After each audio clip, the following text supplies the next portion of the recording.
Hello, everyone, and welcome to today's session. I can't hear anything, by the way, so if someone's turning it over to me, they need to tell me via chat, because I can't hear anything. Hello, everyone, and welcome to today's session called AI Applications for Nonprofits. My name is Kavita Amarvadi, and I'm a certified Salesforce administrator.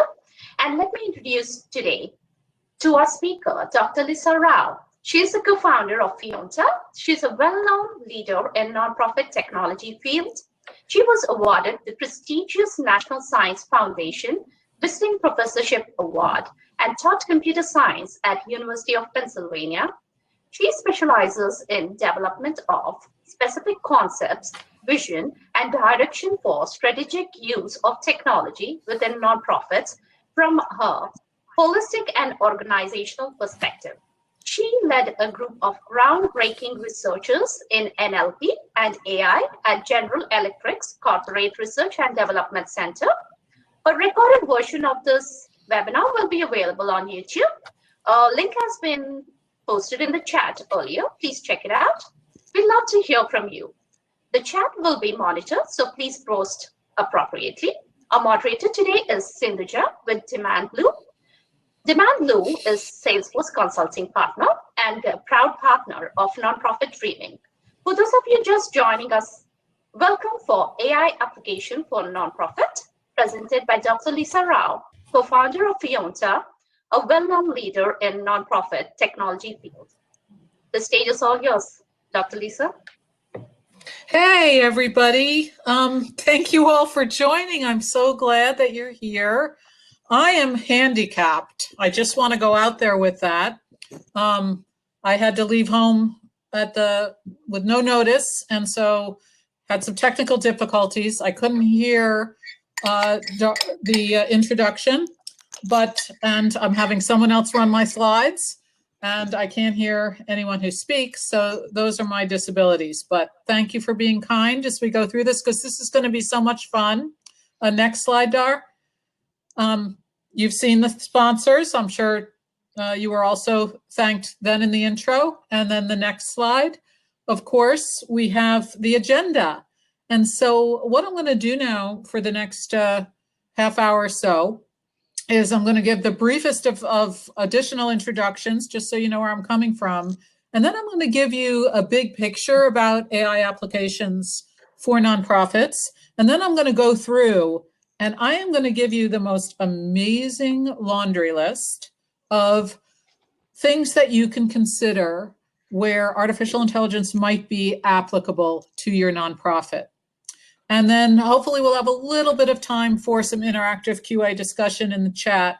Hopefully that will be the case. So next slide. Oh, by the way, I can't see myself either, another one of my handicaps. So if I look weird, someone chat me because I won't know. As far as me, I'm here representing Fionta. We're a 20-year Salesforce partner. Well, not 20-year Salesforce partner because the partner program didn't exist 20 years ago, but we are a long-term Salesforce partner. We've been in the business of helping nonprofits with technology for 20 years, and we've worked with over 1,000 groups in that time. So we know a lot about nonprofits and their technical environment, and we know a lot about Salesforce. We're a partner, and we've executed hundreds and hundreds and hundreds of Salesforce projects successfully. The reason I'm here is, in addition to being the founder of Fionta, Salesforce.org Premium Partner, I coincidentally happen to have a PhD in computer science with a specialty in artificial intelligence, which when I started very long ago wasn't really a thing. It was in the realm of research, and it wasn't mainstream. So I did basic research in artificial intelligence for a dozen years and actually taught in graduate school and had a flourishing technical research career, and then kind of gave it up and did more immediate things because it wasn't really working on the big stage. But lo and behold, times changed and artificial intelligence has now come into the mainstream. And all of a sudden, these skills that I had have now become more relevant, which is really rewarding for me. It's like what goes around comes around or whatever, finally has come into its own. So I'm coming to you from my background in artificial intelligence and my background in nonprofits. And that's why I'm here. Next slide. So from a big picture, I stepped back and I said, well, what are the main things I want to tell you before you get serious about evaluating the potential use of artificial intelligence in your nonprofit?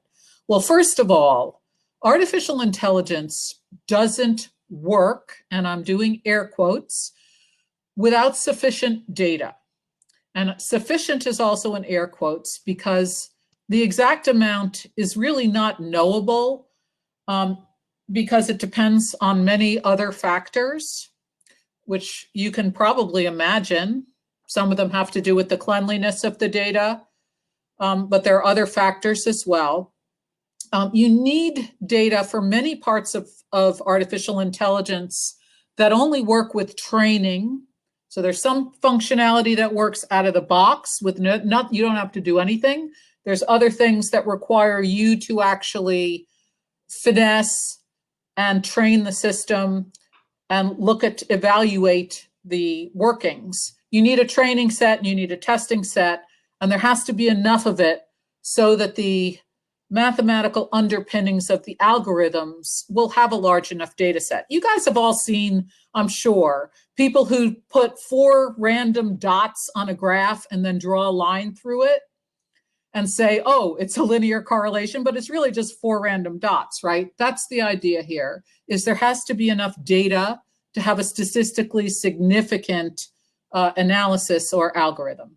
So that's number one point. Number 2 point is you really want to hold yourselves accountable to ensuring that you have a sufficient cost benefit to the initiative. That is, if you get the idea you want to automate a certain task using artificial intelligence technology, you have to estimate how much time that's going to save and how much that person's time is worth and do the math against what it's going to cost you to implement the automation and any potential Salesforce or other licensing costs.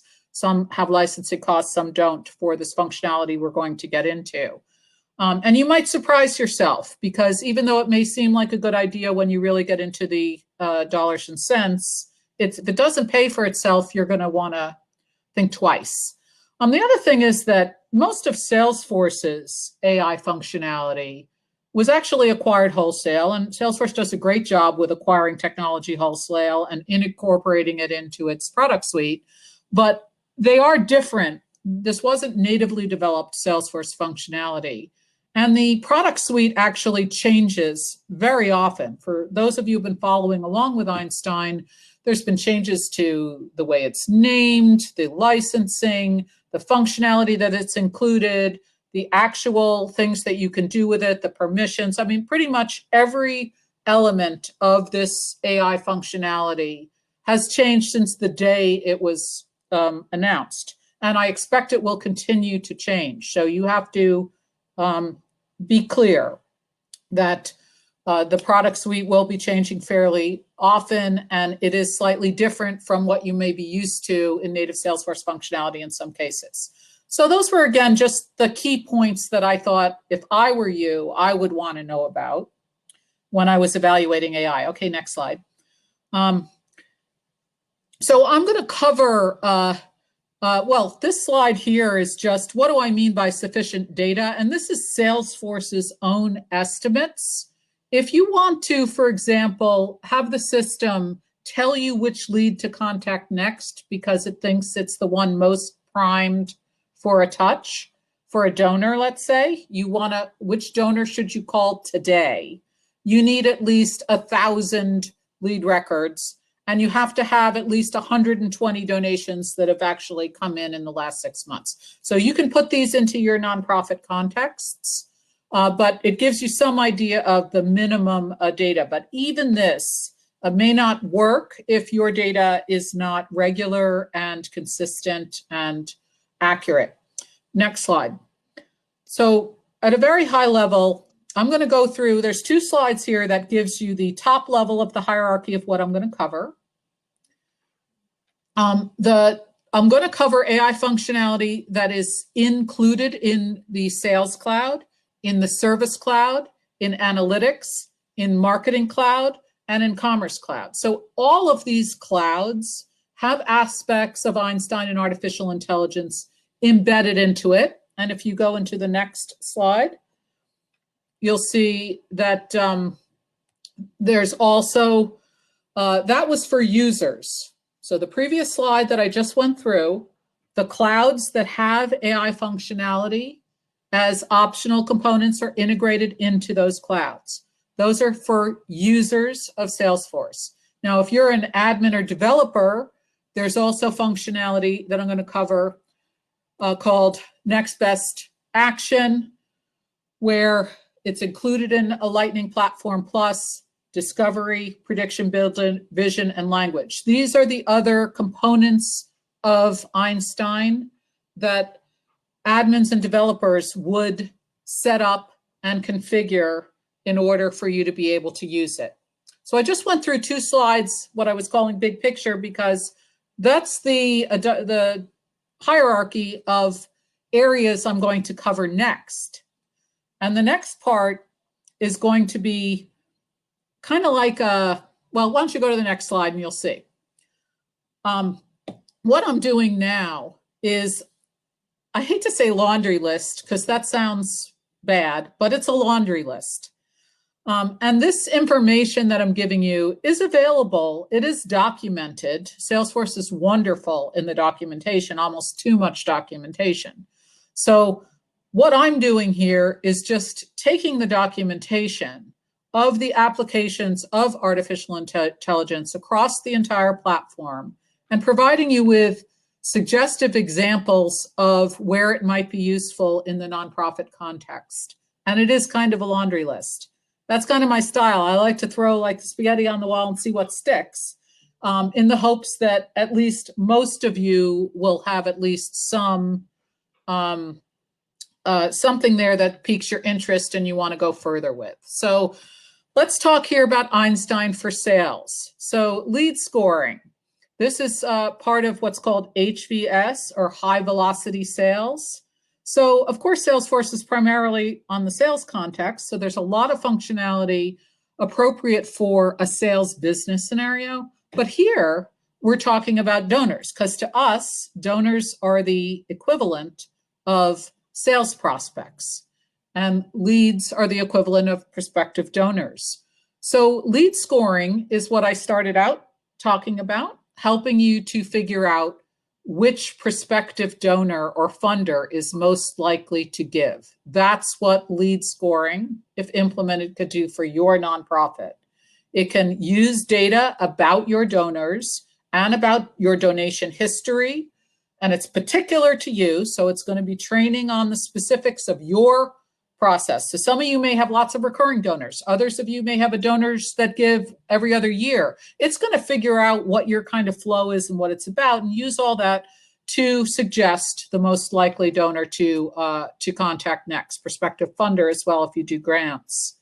And similarly with grants, with opportunity scoring, now we're going less from leads, people who said, oh, I love your mission, you know, maybe I'll donate in the future. Opportunity scoring is when you've got, let's say, a grant application and you're using the opportunity object in Salesforce, and you want to know, when are you going to get an award by?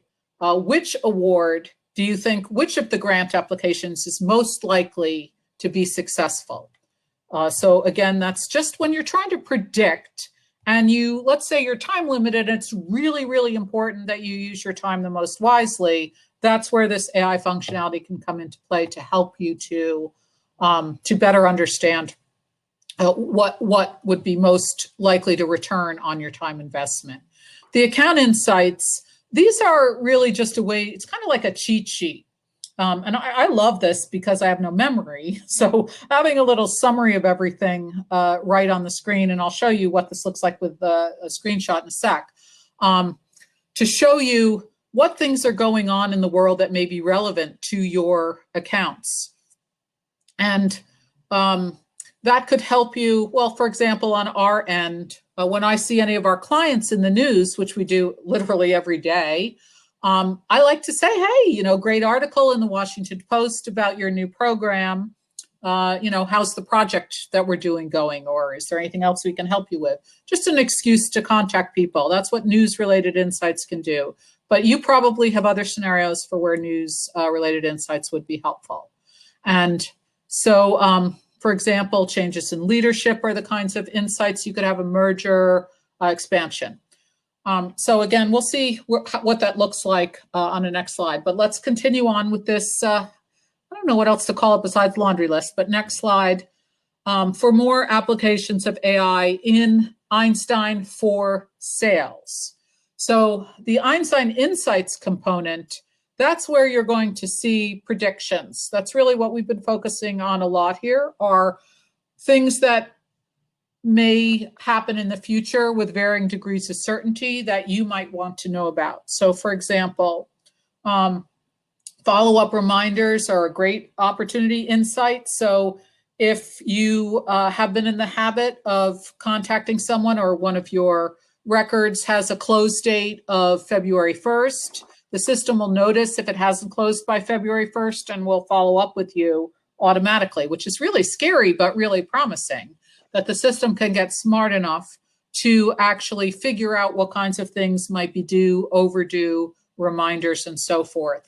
Also, using the language that you have used for your opportunities to figure out what are the important things that have been happening in your interactions with a donor or prospect or board member. It doesn't have to be all about your donors, but that's typically where the nonprofits put their most effort.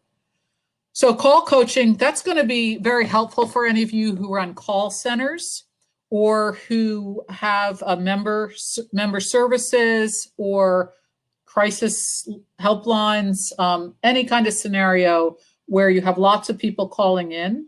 The automatic speech recognition, I don't know if you've seen this. I see this more and more every day. The speech to text functionality and vice versa has gotten extremely scarily accurate. And so that allows you to transcribe speech. And, we see this even in automatic transcripting of calls like this, for example.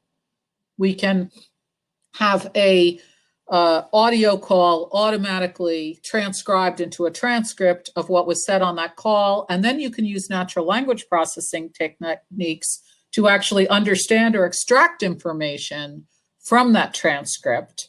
And that power together allows you to do all kinds of other things, which we'll get into as well. I'm going to try to speed up a little. So much to cover, and we only just got into the Einstein for Sales. So next slide. And so in the speeding up, oh, good. Here's the screenshot. So what you can see here is the little Einstein Insights bar that's added in to your home screen in Salesforce, automatically extracting these core components. I'm sorry, my screen is not big enough, so I can't even read this myself anymore. Hopefully you guys can read it a little bit more. But what you see again are news articles that have come out and things that it's extracted from the whole history of your interactions. Let's go to the next slide. This one is, again, when you integrate this with your email, then it's also pulling stuff out of your email. And this just shows the news articles like we were talking about before. I think this stuff is really cool because it scours the internet with a crawler and looks at the accounts that you've set our interest and brings them in for you. So it's doing more than just helping with your sales. Next slide. Now, continuing on for Einstein for Sales, the next best action, this is what we've been talking about, just called a different thing. It has to do with suggesting to you what would be the next best thing for you to do for a specific account. So the way this works in Salesforce, like, why don't you call that grantor because the letter was expected today and we didn't get it. That's an example of a next best action. They are things that you can actually program yourself using flows as well. But basically, you want to figure out what is the next best thing to do with a constituent. So this doesn't just have to do with, should I call my funder today? This has to do with things like, this graduate is in danger of dropping out, or this graduate student, and what should I call them? Should I email them? Should I send them a letter? That kind of thing, just reminding you and helping you to know, against a larger goal of increasing graduation rates, what are the things that I need to be doing next to try to move towards that goal. I know this is very vague, and the reason why it's vague is because it really depends on your specific scenario. All that Einstein is doing is it's taking the data and the history of how you normally operate and basically extrapolating that into the future automatically for you. And hopefully we'll have a little time to talk about the technology that's underlying it. Next slide.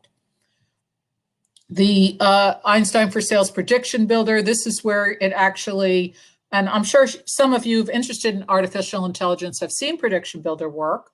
If not, I would encourage you to watch one of the many videos, because it's actually really cool. You just specify which field you want to predict, like what is the probability that this alumni who graduated from this program is going to donate. So if that's what you want to know, then you specify which data is going to go into that, and it's going to calculate a probability of that, and allow you then to sort and to, for example, spend your time on the people most likely to drop out, for example. And then with the Einstein activity contact, this is more just the syncing between email and calendar. So when you add in your email and calendar integration, you're giving these Einstein functionality more data to work with and a lot more power. So you don't want to be handicapping it when you don't have to. You do want to give it as much information as possible so that when someone emails you saying, where is that presentation that you said you'd send us last week, it's going to be able to understand that, and it's going to trigger you and tell you to that this is overdue and that it's a presentation that you owe, and then hopefully help you to manage your time a little bit better. Next slide. So this is just the highest level taste. My goal is to pique your interest enough to move forward in researching some of these functionality, because you think some of this might be useful for you.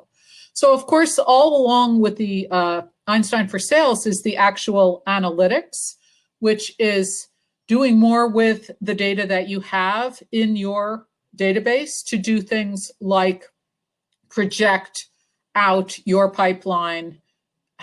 Where are you on your key process indicators? What are your top deals? What is the leaderboard? A lot of this is really just analytics. It's very little of what, at a certain point, artificial intelligence and analytics are really the same thing. It's really just math and predictive models and things like that. So this is thrown in here, but you can just think of it as very sophisticated state-of-the-art analytics to help you to analyze your performance. And this is, you're collecting a lot of data. You have to be asking yourself, what good is it? What do I want to be using it for? And the forecasting, of course, again, using just machine learning and data science to try to figure out values that you really want to have some insight into the amounts. Next slide. So this is email insights we talked about. It can also find recommended connections, people that might be relevant to each other. Metrics, for example, how often are people interacting with you and with your events and your newsletter and things like that, so that you can get some sense of how successful your actions have been. And a lot of these functionalities do require additional licenses. So, for example, if you want to automate pricing guidance for those of you who sell things, I know some of you sell ads, for example, and you might have bundling and kitting like normal sales operations. If you do a lot of sales and you use the CPQ functionality, Einstein can actually help to automatically create bundles of products. This might be relevant if you're selling things for an auction, for example. You could put together custom combinations of products based on these analytics, but that does require, again, the CPQ product. Next slide. So this is a screenshot of what the recommended connections tab or tile looks like, so you can see what it would look like in situ, if you will, as well as the activity capture. I don't know if you guys have seen this, but I just love this because it kind of takes that long email thread that's been going on over months, if not years, and it just captures the key points so that you don't have to read back through all those email threads to try to figure out what was going on. Really helpful if you have people who deal with lots of people every day and have trouble keeping them sorted and such. It's just this little pane here. You can see it says what those key milestones are, and that's a very helpful functionality. Next slide. Now we're flipping to Einstein for service. So bots. Bots is something that everyone hates, but it's incredibly useful. If you have anybody in your nonprofit who is answering the same questions over and over again, either by phone or by chat or by email, bots are really a great way because for those commonly asked questions, they're very accurate at understanding what the person's asking. You decide what the answer is. The bot is just matching the question to your predefined answer. Like, can I get a copy of an updated Form 500? Say people always want the latest one of those, and you get a question like that a few times a week. You can have the bot respond, and they will not realize it's a bot unless you want them to, sending them what they've asked for. No human intervention required. And you can go back and look at how the bot's doing and such. But you do need at least 150 examples of someone asking for that form before it's going to be confident in its abilities there. So, but that's a really nice way to have your service staff go farther by weeding out the common questions that automation can answer automatically without you needing to be in the middle of the loop. It also can be much more sophisticated in terms of the reply recommendations, and this is getting so scary in terms of AI. The natural language generation functionality, that means a computer creating sentences and texts, is getting to the point where it's hard to know that a human didn't write what you're reading. And with many, many examples of your emails and your writing style, it can actually mimic you. And what it's going to do there is it's going to create a sample reply email for you to edit. We've all done this. People have sent us emails and said, hey, what do you think of this email before I send it? And we've read it and we've edited it, but it was a lot quicker than if we had to create it from scratch. That's what this does. Einstein reply recommendations. You need at least 10,000 examples of emails or transcripts of chats for this to train up on and do a good job where the effort for you to take it till it's ready is less than it would have been for you to create it from scratch. Something to consider. Next slide. And that's just a little example there. You saw the chat replies on the right-hand side of the screen. So when we come to, so just so you see there, the chat replies.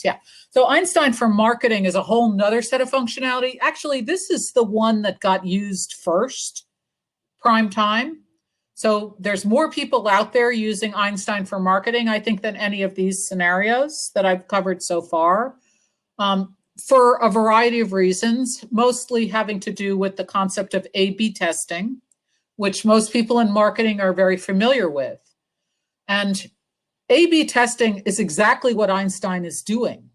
It's when you train it, you're basically creating, running it and seeing how well it does, and then adjusting it to try to optimize it. So Einstein has the ability to create its own, basically, A/B sets and score itself. And this is why you don't need to do anything for some of this functionality. It kind of runs in the background, trying out different A/B tests much faster than we could. Anyway, this is why Einstein for marketing has been so well used for nonprofits. So of course we have aggregated views of all of the metrics. You can score along any kind of dimension that counts as engagement scoring. So this doesn't have to just be how many times they're opening their newsletter. You as a nonprofit could have engagement. Did they vote? Did they participate in our event? Did they apply for a scholarship? Any kind of engagement, you can try to score how likely they are to take that action. You can use it to optimize the frequency of emailing. You can figure out what the best subject lines are, your classic A/B testing. You can automate the creation of a journey, which is very helpful. So normally you sit down and you think, okay, here's where we're going to go with our engagement ladder to get people into the fold. Einstein can help to automate that journey and help to move people along based on their engagement score and persona. So it's helping to move people along. The splits against those journeys, automated personalization, which is so important. People discard junk mail whenever they see that it's not looking well. Automatic tagging of images, that's kind of cool for Einstein for marketing. So especially when you care about being accessible, you have to annotate your images so that they can be read. And that can be done automatically. And then, of course, the recommendations are really cool. So if you're running we're working now with a community college that's got tens of thousands of students, and you want to help them to know what course should they take next, that's good. Next slide. So a couple more things in Einstein for marketing. Social insights is really scary. It's going into your constituents' social media accounts and using any information there to inform insights on those people. It can also try to understand images. It's very, very scary on that. DMP, which I don't remember what DMP stands for, Direct Marketing Program, I think. And that is a separately licensed product, which is why I put it in parentheses there so that you know. To automatically segment, this is more for like Internet of Things kind of stuff, where you have at least 1 million people or data points, automatically segment them. This is something that I know works quite well. So if you want to automatically cluster people into personas or into other attributes, this Einstein segmentation can do that. And then Einstein behavior scoring. Again, these are all just variations on the theme. I find it very confusing because you've got Einstein everywhere, and then you've got other products that have to be purchased, and it changes. So I'm not trying to simplify it. If anything, I'm revealing all of its confusingness to you, because a lot of this functionality is kind of the same, because I keep talking about predictions. I keep talking about the same concepts, but within sales, service, and marketing. Anyway, I'm just acknowledging it's a little confusing. But so here's, again, the marketing spin on a lot of the same functionality, automatically finding similar constituents to one that you are working with under the theory that whatever the one you're working with does would be good. Okay, so next slide. I only have 5 minutes. I do want to get to a couple of the questions. So this is the stuff I like the best. This, again, is admins and developers, speech recognition, text-to-speech prediction builder, vision, and language. So if you deal with lots of text that people have to read to extract information from, or you need to cluster it, or you're dealing with lots of images, say you're an environmental nonprofit looking at deforestation. If you deal with lots of text or lots of images that have manual processing, look at these things. These vision and language functionality works shockingly well and can really help you to be more accurate and more consistent. So it's not just that it can replace some human effort. It can actually do a better job in certain cases because it's doing it the same way. Next slide. I'm glad I won't get shoved off the stage. I am running down. I did want to get to a couple of the questions. So the summary scenarios. So I took all of that and I kind of summarized it into the main concepts again. Predicting outcomes, forecasting, extracting stuff from large quantities of information that you can't really get your hands around because there's too much of it. Prioritization, like what is the probability that that someone's going to do a certain action. Automation, which has to do with suggesting routine tasks for you, helping to either completely do things for you or helping to make it less time to do things for you. Bots, for example, the analytics and discovery to discover correlations in your data, to discover things that might impact other things that you might not have ever thought to even ask the question. That's very exciting. And then image analysis and natural language processing. This is the most important slide, I think, because these are the general categories. And you can think in each one of these, okay, is there anything that we need to predict that would be helpful for the system to inform? Next slide. So keep those in mind and bring them back and think about that. So just some closing thoughts. The main thing is the technology may or may not work. Okay, this is hard and it's completely dependent on the data. And we've all heard data in, data out. So again, don't assume that if you implement this, it's going to give you anything useful. As a matter of fact, we always recommend that people do a feasibility study or a pilot. A couple of you have hired us, and we are in the process or have completed these AI feasibility studies, which are really recommended. There's too much effort and uncertainty relating to your data and how it's going to work to just dive right in. And they are expensive, some of these products. And I know one of the questions is which is free and which require additional licenses. And I'm not going to be able to answer that accurately now. So and that's a good thing for Salesforce. I would ask your AE that question. They're going to give you an up-to-date and accurate information, although you can find it as well in the Power of Us. So again, final thoughts. Some functionality is basic Salesforce functionality. When you actually look under the hood, there's no special like Einstein stuff. They just bundled it in because it's cool and it seems like the system's really smart. But there's really nothing special there. So you wanna understand what's what as you go into this. Okay, so the next few slides, if you want to go to the next slide, which I'm not going to have time to do, keeps flipping. Next slide, next slide, next slide, next slide, next slide. I was just going to talk to you about the difference, if you go to the next slide even, between, yeah, keep going. If you were trying to predict which members were at risk for dropping off, you would have these variables: the number of members, the probability they're at risk, the number that are churning, and your goal, which is to increase retention of members. And go to the next slide. There's definitely a couple different ways to do this using unsupervised descriptive models, and then go to the next slide, which is to use which is clustering, which works pretty well. And then there's more supervised models. And I was going to go through a little bit more of the technology here, but I have run out of time because this was just functional and I did want to get into the technical. Any of you are interested, I love talking about this. So please contact me offline.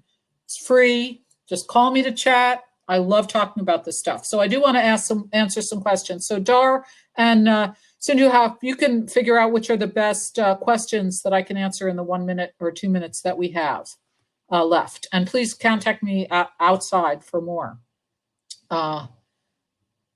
questions. So one is, when using the free Einstein, how do you handle the potentially sensitive conversations being auto-synced with the system?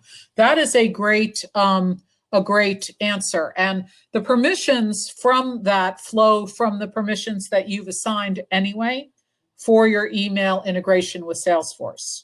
So if you have integrated Outlook with Salesforce, you know that you have the ability to specify the conditions under which, usually at the contact level, the emails are getting stored in Salesforce, so they're viewable. So you can restrict people. It's just the same permissions. You specify what the permissions are. It's not going to know when something's sensitive. So that is an issue. You're going to have to say, anyone from this donor, like if it's Bill Gates, I do not want anyone else to see my conversations with Bill Gates. Or you can say, I don't want this person in my staff member to have access to Bill Gates, but everyone else can. So that's what you're setting up. I think I can get at least one more question. A lot of questions about pricing. Yeah. So unfortunately, I don't have at my fingertips, or I would screen share with you. There's a 1-page Einstein thing, or maybe it's 2 pages, that has all the products, and you can find it on the Power of Us hub. that will tell you which are additional license fees. And I'm sorry that I don't know off the top of my head. Can you test Einstein? Yes, partners do have the ability to do some testing of Einstein. You need to work with your AE, though. It is not, it's not an automatic thing. So to test this stuff yourself, you've got to work with your account executive at Salesforce. But it's hard because there's a lot of effort that's needed. What types of skill sets or roles on staff are needed to implement AI outside of the technical? You have to have a facility for data. That's something that we've learned not everybody has. Like, some of us read about the election, for example, and we understand statistics and we understand about, anyway, sorry, I'm going off on a tangent. Basically, they have to really be data good with data. Other kinds of skill sets and attention to detail and patience, but that's the main facility for using this besides the technical. I think if I have time for one more question, I'm not sure which it should be. If you guys, I can't hear anybody, so I'm sorry if someone's talking. Any other questions, or maybe we're good? I'm sorry, this is a little rushed. I know I shouldn't apologize, but I'm so happy that I had this chance to share this stuff with you. It's really cool. And I would love to follow up with anyone who wants to afterwards. Thank you, guys. Thank you, everyone, for joining us today. Thank you. Bye. Thank you, everybody.